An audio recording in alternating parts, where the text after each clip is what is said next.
Go ahead. Ready? Yeah, I'm ready.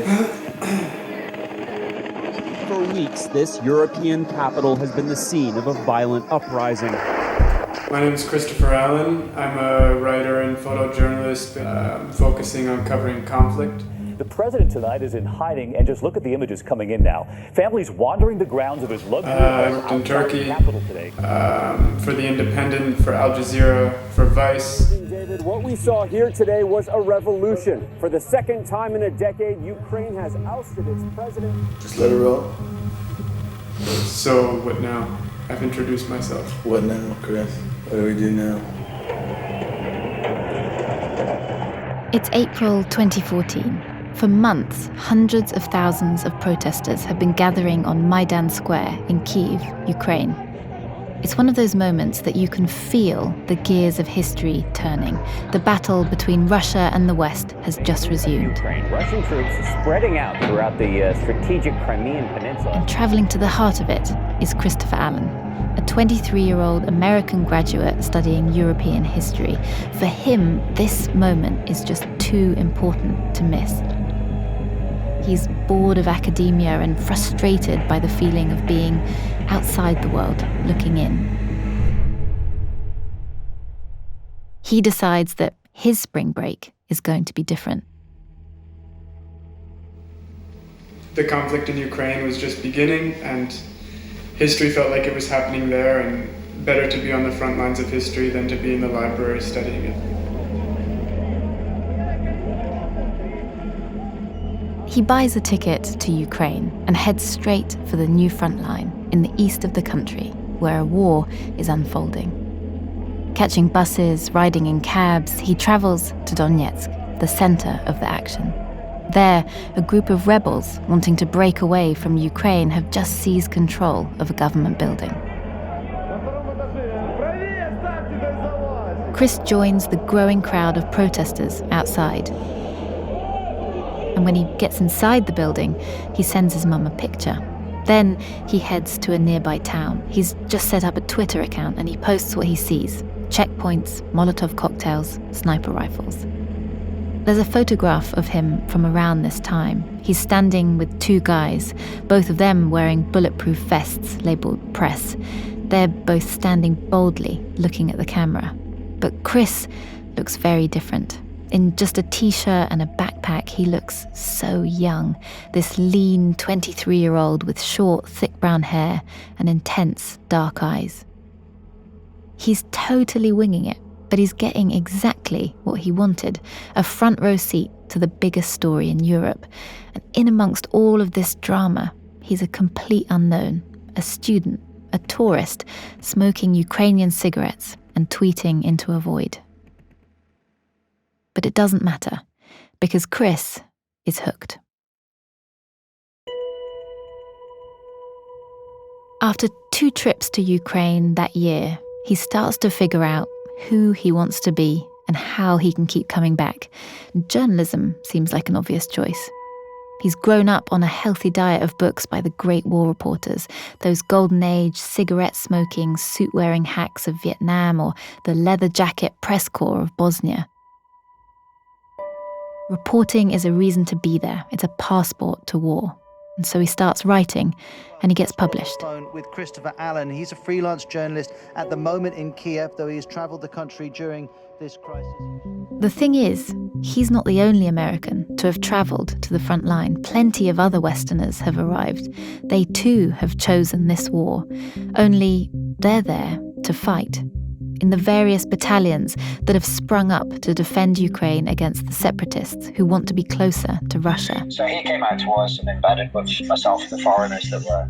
Chris finds them immediately fascinating, these men on the extreme of life. And then we just stayed in touch, and obviously, it's journalists. So they go by code names: Franco, Wanderer, Skull, Swampy. And whenever he wanted to go to the east, usually what he would do is he would message me, and I could get him out there with me and the other foreigners that were out there.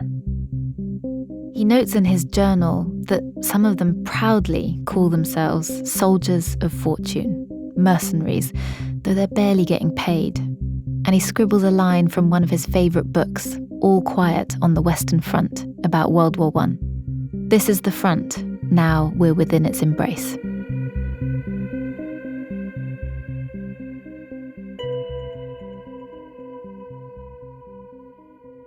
He starts writing about these fighters too, trying to understand why they're there. But as time passes, the bits and pieces of reporting work that he's had dry up. Freelancing is tough. The reality is, the Ukraine story is getting old. The news cycles on. Syria is claiming the world's attention. ISIS has just declared its caliphate. The moment of history has seemingly passed. But what can Chris do? Taking a normal job, a desk job, feels impossible now. He's no longer a fresh-faced kid from the Philadelphia suburbs. He's changed. He's been in and out of Ukraine for 3 years now. His journalism career hasn't yet had a chance to take off. It's now the summer of 2017. He's 26 and he's after a new adventure. While Chris is figuring out his next move, he considers going to Syria or maybe Libya. But in the end, he lands on South Sudan in East Africa, the world's newest country. It's a place that's been on his mind for a while. He's mentioned it to his cousin, Jeremy. I think he mentioned it on that day that we met. In Paris? Yep. In 2015? Yep. Which was another moment where I felt like, don't do that. It came up with his roommate, too. When did you hear Chris talk about South Sudan for the first time? Do you remember? I don't remember exactly, but there was this group of foreign fighters who wanted to go through Uganda to South Sudan to fight there. And Chris had contacts of people from the side of rebels of South Sudan. He buys a ticket and flies from Ukraine to Uganda, and he lands on the 1st of August, 2017. From there, he embarks on a 500-kilometre journey to a remote corner of the world, a pocket of South Sudan right at the meeting point of Uganda and the Congo. And he's heading there because he's made a plan to report on a brutal war that rarely makes international headlines, despite hundreds of thousands of deaths.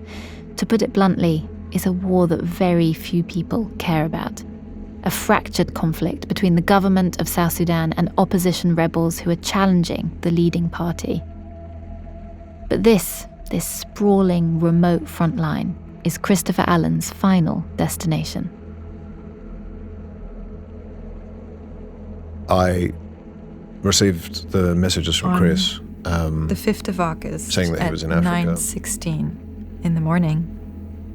He said, all good, crossed the border in Kayo-Keji now. Connectivity is really bad. Might be some time till I am in touch. Kiss you, girl. At the rebel headquarters, Chris starts to bed in. He's planning to spend a few weeks there. He interviews locals, takes portraits of them, takes notes. Days and days go by. He messages his girlfriend, Helena. With rebels. No fighting at the moment. Been thinking of you, Helena. Kiss you, girl. He's waiting for an attack, one that's been promised to him as something of an exclusive by the rebels. So on the 18th of August, he says, Helena, I wanted to write to you because we are leaving the camp today and headed out to the front line.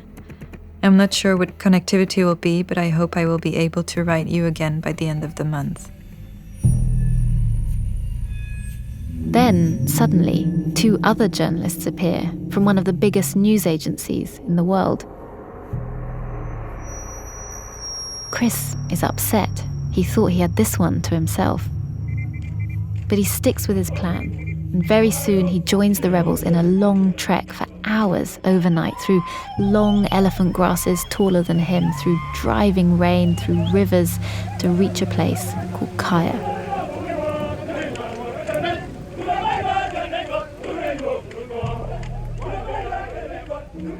It's hard work, even for him, who's trained hard for this trip, spending hours at a climbing gym back in Ukraine to get in shape.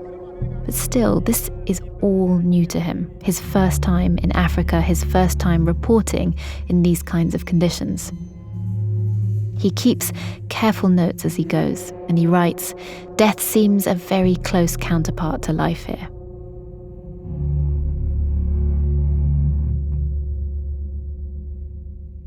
Until now, his messages to Helena, his girlfriend, had been fairly routine. But after this long trek to the front line, his tone changes. On the 25th, I woke up thinking of you today. We have such good memories together, girl. Anyway, tonight and tomorrow, you could light a candle. I'll write you as soon as I can. And in the meantime, I will be thinking of you and looking forward to being with you soon. Yeah, so that was the last message.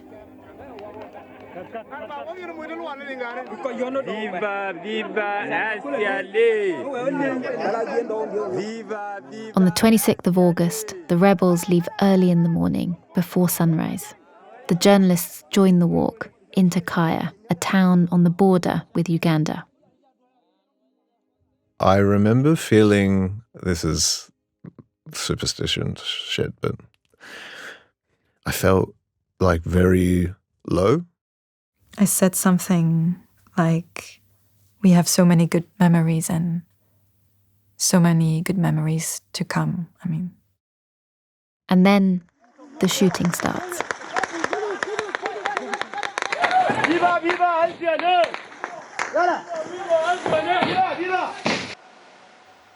But this message never arrived.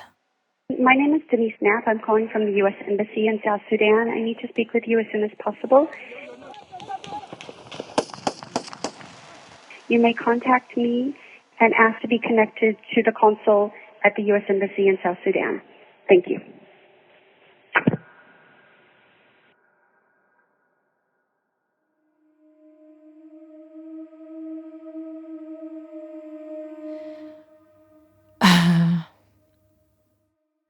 Around 5 or 6 in the morning, I woke up with a jolt. And I looked at my phone and it still hadn't arrived, and I was getting really worried. But somehow I managed to fall asleep again and then woke up, went out, and it was then that I received a phone call of an unknown number. And I thought it was Chris, and when I pick up the phone and I heard another voice. This is Colonel Lambol Gabe, Deputy Military Spokesperson. Helena picks up the phone to the spokesman for the rebel group that Chris had been with. When I heard it wasn't Chris, I knew that something terrible had happened.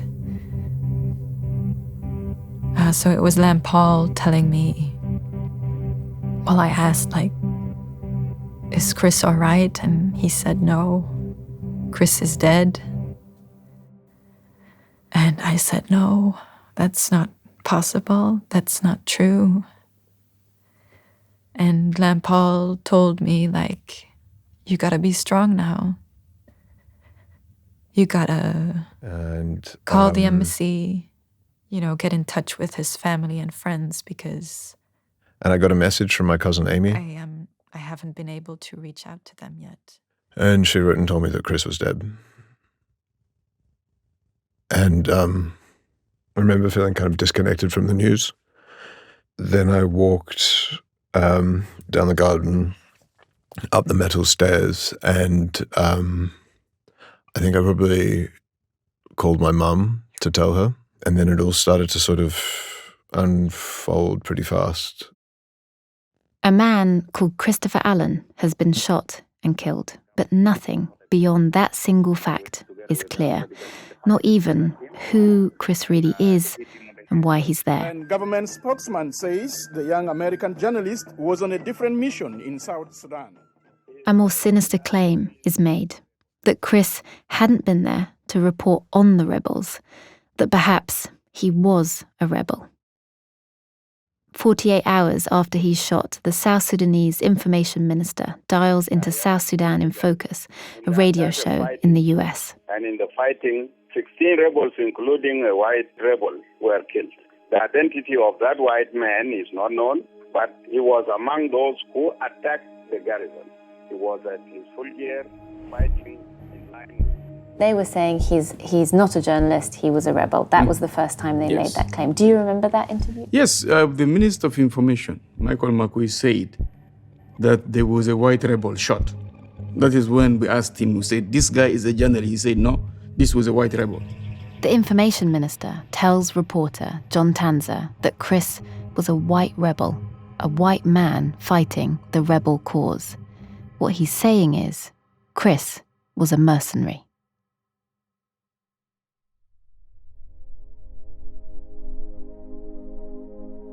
When I started this investigation, Chris's story felt a part of my world. I'd probably wanted to be like him once when I was young and imagining what an exciting life could be. In fact, Chris and I are nearly the same age. Only my path ended up being very different. A month after Chris rocked up in Ukraine for the first time, I got my first job in journalism on the foreign desk of The Guardian newspaper in London. Chris even emailed me once. And over time, I became one of the editors working with foreign correspondents. And with this window onto the world, I'd seen the myth and the mystique of the war reporter in action and heard stories of the complicated characters reporting the front line. And in some cases, the demons that pushed them there and then followed them home. And maybe it's because I've always been in the safety of the newsroom that I always believed that there was a cardinal rule about war reporting, one that everyone followed, that you don't join the story, you don't get involved, you don't cross the line. At least, that's what I thought. What started here in Chris's story as a question about a mystery killing has become an investigation into the people who choose the front line and the decisions they make in the chaos of war. You cannot participate.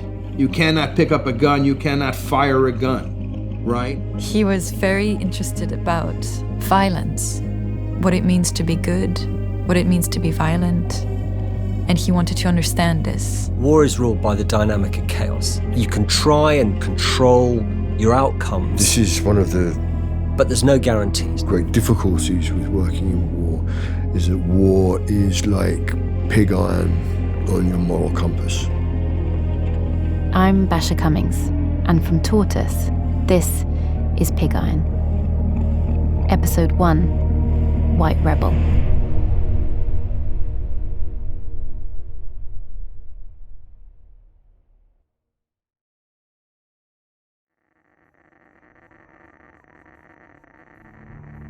A matter of hours after his death, the South Sudanese government is saying pretty freely, listen, he was killed because he was the enemy.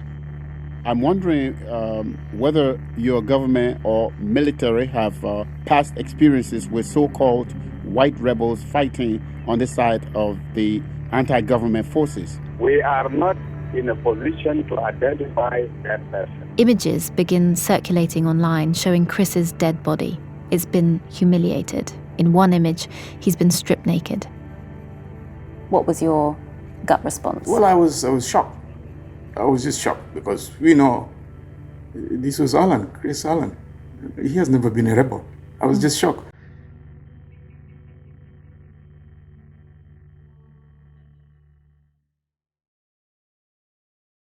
Thousands of miles away in San Diego, California, in the middle of the night on the 26th of August, his parents, John and Joyce, miss calls from the US Embassy.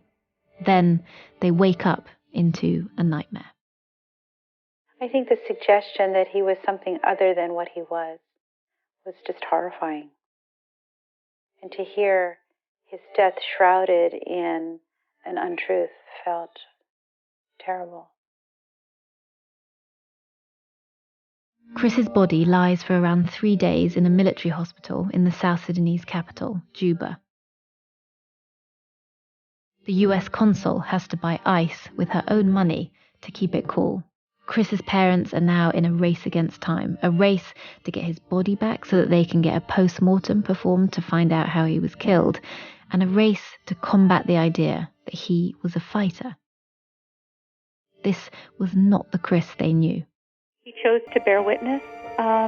He chose to look unflinchingly at what was painful and to find the humanity within it. It's really hard to imagine the world without him.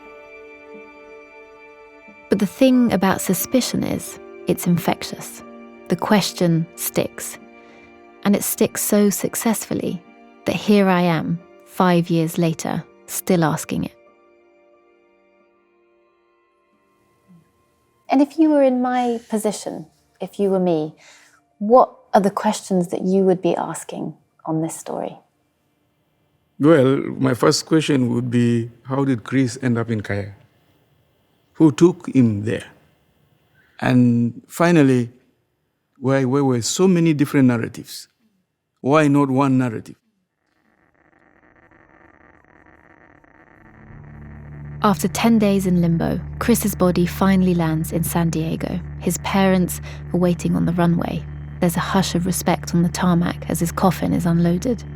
The same day, they issue a statement with the Committee to Protect Journalists, saying that they're going to push for a formal investigation into what happened to their son. They've got so many questions and no answers. They're broken by his death, but they're also broken by the idea that anyone could say that he wasn't a journalist. And that's before other reporters start saying privately, but some of them online, yeah, it's terrible that he was killed, but Chris was reckless. He was inexperienced. He was ill-prepared. It all adds to the chatter around Chris's case, and it all becomes a bit uncomfortable, a bit complicated. Some of the newsrooms who commissioned Chris, who published his work, didn't even cover that he had been killed at all. And despite the family's calls for an official investigation to South Sudan, to the US and UK governments, nothing happens. It's naturally very distressing. I think the lack of investigation, the lack of clarity as to what happened has been incredibly difficult for the family. Because there's been no investigation, because there's... Enter long-lost cousin, Jeremy. Like a character from a book, this guy appears sort of from nowhere. The lack of truth is, I suppose, a roadblock to moving forward at the moment. Now, while the South Sudanese government has not admitted culpability, it's true. The thing you need to know about Jeremy is that he's into family research in a big way. He's in his early 30s, into art and films, a bit of a man about town. And to cut a long story short, Jeremy's and Chris's families had been estranged from each other. And after years, Jeremy manages to find them. And in 2015, he strikes up something of a friendship with Chris on Facebook Messenger. And so when Jeremy hears that Chris has been killed, he feels like it's his duty to try and help. He's just found a cousin. Now he's lost him again. He contacts John and Joyce and he tells them that he'll do anything he can. And he does. He brings together lawyers and press freedom campaigners. And over time, he helps orchestrate a campaign which argues if Chris was killed for being a journalist, if he was targeted by the South Sudanese army, then a war crime could have been committed. And again, they call for a formal investigation into what happened to him. But to be honest, even that doesn't do it. The story around Chris is still too fraught. His death happened too far away. Not enough people knew his name or his work. And he was a freelancer. He didn't even have a newsroom behind him. Which is how, 5 years later, I meet Jeremy. He pitches the story to Tortoise, the newsroom where I now work. Before I contacted you, I think I felt that we were running out of options. And I think just generally people were stopping to care. Before this, when Jeremy made contact in November 2021, I had been vaguely aware of Chris's story. I'd been interested in South Sudan when I worked at The Guardian, and so I'd seen the news of Chris's killing. I didn't remember that he'd pitched to me, but I thought it was probably likely that our paths had crossed at some point.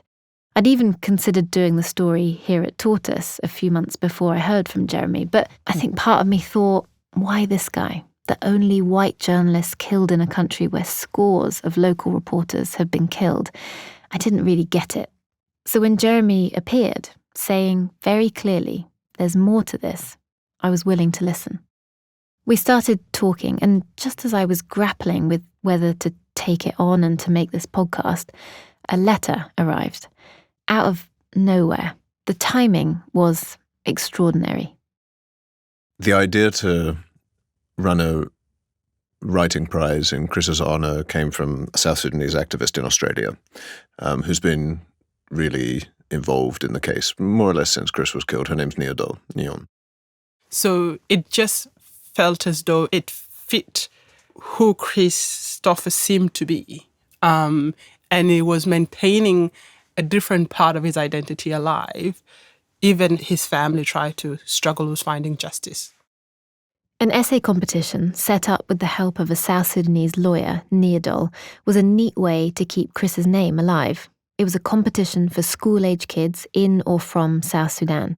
Jeremy, as he had been for years by now, was helping with the practical stuff.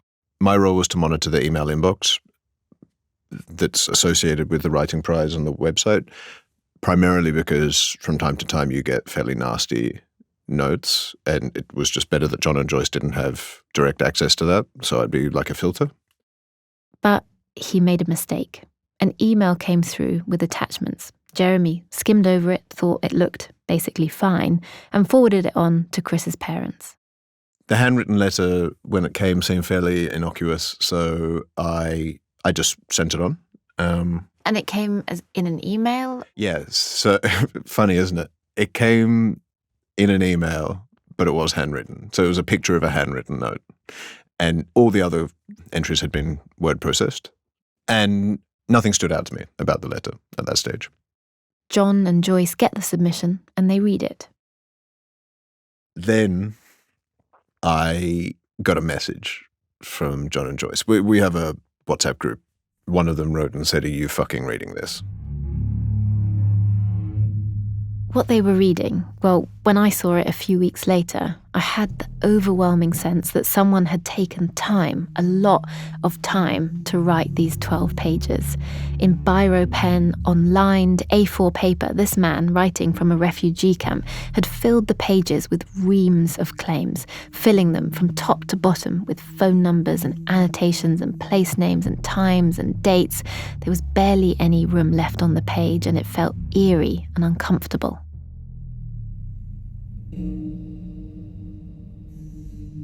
This essay is a kind of blow-by-blow account of the author's experience around the time that Chris was killed and ultimately Chris's movements as he arrived into South Sudan, and describes his killing. The thing that's really disturbing or crazy about it is he also gives names and dates, sometimes times, for everything that happened. So I was feeling very shocked and anxious, but also kind of, there was I suppose, a feeling of some kind of excitement as I was reading it, because it felt like finally someone's come forward with first-person testimony about what happened to Chris, which is something we've been looking for such a long time. Many people have said that they know someone who knows something, but no one actually was going on the record saying, "I'm the person that knows." Most importantly, it contained a single incendiary claim, something that the family had come to suspect, that Chris's death hadn't been an accident of war, not a crossfire death, but a targeted killing.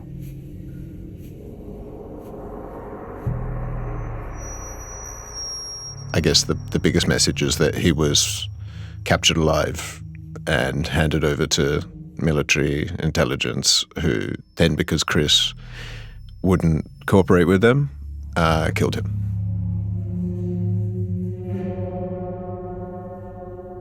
I think this was the first time that we'd heard specifics of, I think, a lurking fear of all of us that this was a targeted killing and that there was more to this than just crossfire.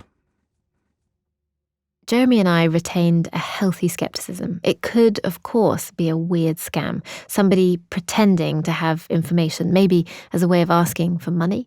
It wouldn't be the first time that this had happened to Chris's family. You know, I think, I say to you, I think it's bullshit. And I use that strong term because part of me is angry that someone would use a situation where a family is looking for answers to pitch something that is to me seems fundamentally dishonest. Like I think sort of my bullshit rather just stand up from a lot of the things that come out from the letter. But you never know. South Sudan is interesting in that sometimes rumors have truth. I don't doubt that he would have heard stories about what have happened. Scam or not, I was hooked. I think for a long time we kind of just assume that there's something to find out because we don't know the truth. And then these things happen and then you think, well, maybe there's a basis for all of this. So we thought, why not just try giving this writer a call? Jeremy and I had still never met in person at this point, and we were still figuring out the basics of how we could work together on a story like this. But already it felt in motion. What started as a simple question, who killed Chris, had morphed into a more complex puzzle. Was Chris a journalist or a mercenary? Could he have been killed in crossfire, in an accident of war, or was he killed deliberately, as the essay was claiming? We needed to call the writer. Hello? Yes. Can you hear me? I'm fine. I'm getting you clear. Okay. Are you good? Hello? Yeah, I can hear you now. How are you? Yeah, I'm fine, thank you, Jeremy. That's right. And in this long and nightmarish dig into the dirt of war and journalism, this was our first find. One that appeared right in front of us. One that in the end drives to the heart of this story. Just not, it turns out, in the way that any of us expected.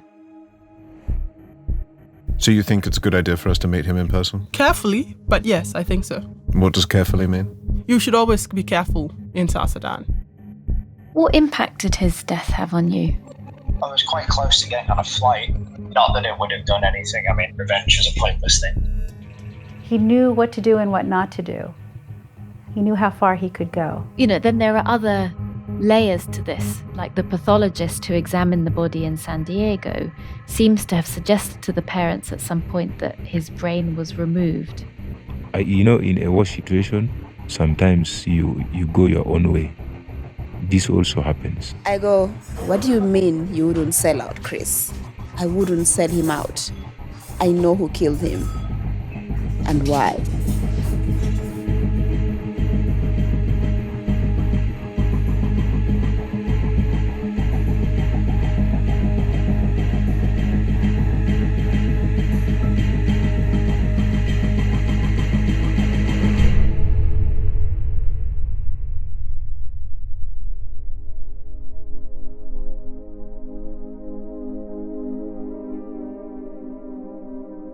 This series is written and reported by me, Basia Cummings. Additional investigation is by Jeremy Bliss. The producer is Gary Marshall. Additional reporting is by Xavier Greenwood. Sound design is by Carla Patella. Original theme by Tom Kinsella. With thanks to Charlotte Alfred, Halima Athumani, John Tanzer, Brian Adeba, and the International Journalism Project. The executive producer is Kerry Thomas. Pig Iron is a Tortoise production.